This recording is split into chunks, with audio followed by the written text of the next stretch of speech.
Hi friends, ಎಲ್ಲರಿಗೂ ನಮಸ್ಕಾರ. ಹಾಗೆ ಮಮತಾ ರೆಸಿಪಿಗೆ ಸ್ವಾಗತ.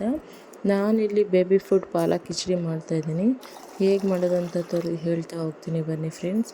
ನಾನಿಲ್ಲಿ 2 ಟೇಬಲ್ ಸ್ಪೂನ್ ಹೆಸರುಬೇಳೆ ಹಾಗೆ 2 ಟೇಬಲ್ ಸ್ಪೂನ್ ಅಕ್ಕಿ ತೊಗೊಂಡು ಚೆನ್ನಾಗಿ ವಾಶ್ ಮಾಡಿ ಇಟ್ಕೊಂಡಿದ್ದೀನಿ. ಹಾಗೆ ಈ ಕಡೆ ಕುಕ್ಕರಲ್ಲಿ 1 ಟೇಬಲ್ ಸ್ಪೂನ್ ಆಗೋಷ್ಟು ತುಪ್ಪ ಹಾಕಿ ಅದಕ್ಕೆ ಕಟ್ ಮಾಡಿ ಇಟ್ಕೊಂಡಿರುವಂತಹ 1 ಕ್ಯಾರೆಟು, 3 ಬೀನ್ಸು, ಒಂದು 10ರಿಂದ 12 ಹಸಿ ಬಟಾಣಿ, ಹಾಗೆ ಒಂದು 4ರಿಂದ 5 ಪಾಲಕ್ ಸೊಪ್ಪು ಹಾಕಿ ಅದಕ್ಕೆ 4 ಕರಿಮೆಣಸು ಹಾಗೆ ಒಂದು 4 ಬೆಳ್ಳುಳ್ಳಿ ಹಾಕಿ ಆಗಲೇ ತೊಳೆದಿಟ್ಕೊಂಡಿದ್ದೀವಲ್ಲ ಅಕ್ಕಿ ಹಾಗೆ ಬೇಳೆ ಹಾಕಿ ಮಿಕ್ಸ್ ಮಾಡಿಕೊಂಡು ಅದೇ ಕಪ್ಪಲ್ಲಿ 1 ಕಪ್ ನೀರು ಸೇರಿಸ್ಕೊಂಡು ಹಾಗೆ 1/4 ಟೇಬಲ್ ಸ್ಪೂನ್ ಆಗೋಷ್ಟು ಅರಿಶಿನ ಹಾಗೆ 1 ಟೇಬಲ್ ಸ್ಪೂನ್ ಆಗೋಷ್ಟು ಜೀರಿಗೆ ಸೇರಿಸಿ 3 ವಿಸಿಲ್ ಬರೋವರೆಗೂ ಬಿಡೋಣ.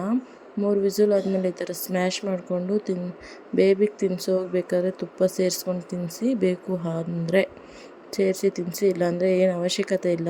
ಯಾಕಂದರೆ ಎಲ್ಲ ಮಿಕ್ಸ್ ಮಾಡೋವಾಗ ಫ್ರೈ ಮಾಡೋವಾಗ ತುಪ್ಪದಲ್ಲೇ ಹಾಕಿದ್ದೀವಿ. ಇದು ಬೇಬಿಗೆ ಫುಲ್ಲು ನ್ಯೂಟ್ರಿಷನ್ಸ್ ಇರೋ ಫುಡ್ ಆಗಿರುತ್ತೆ ಇದು. ಹಾಗೆ ಇದನ್ನು ತುಂಬ ಇಷ್ಟಪಟ್ಟು ತಿನ್ನಿಸ್ತಾರೆ ಮಕ್ಕಳು. ನನ್ನ ಮಗ ತುಂಬ ಇಷ್ಟಪಟ್ಟು ತಿಂತಾನೆ. ಅವನಿಗೀಗ 8 ತುಂಬಿದೆ. ನೀವು 6ರಿಂದ 6 ತಿಂಗಳಿಂದ ಇದ್ದೀನಿ ಅಂದರೆ ಬೆಳ್ಳುಳ್ಳಿ ಹಾಗೆ ಕರಿಮೆಣಸನ್ನ ಸ್ಕಿಪ್ ಮಾಡಿ ತಿನ್ನಿಸಿ. ಏಕೆಂದರೆ ಅದು ಖಾರ ಇಷ್ಟಪಡಲ್ಲ ಅವರು. ಇವು ಖಾರ ಇಷ್ಟಪಡೋರಾದರೆ ಹಾಕಿ ತಿನ್ನಿಸಿ. ಕರಿಮೆಣಸು ಅದೆಲ್ಲ ತೆಗೆಸ್ಬಿಟ್ಟು ತಿನ್ನಿಸಿ. ಅದು ಫುಲ್ಲು ಫ್ಲೇವರ್ಗೋಸ್ಕರ ಅಷ್ಟೇ ಹಾಕಿರೋದು.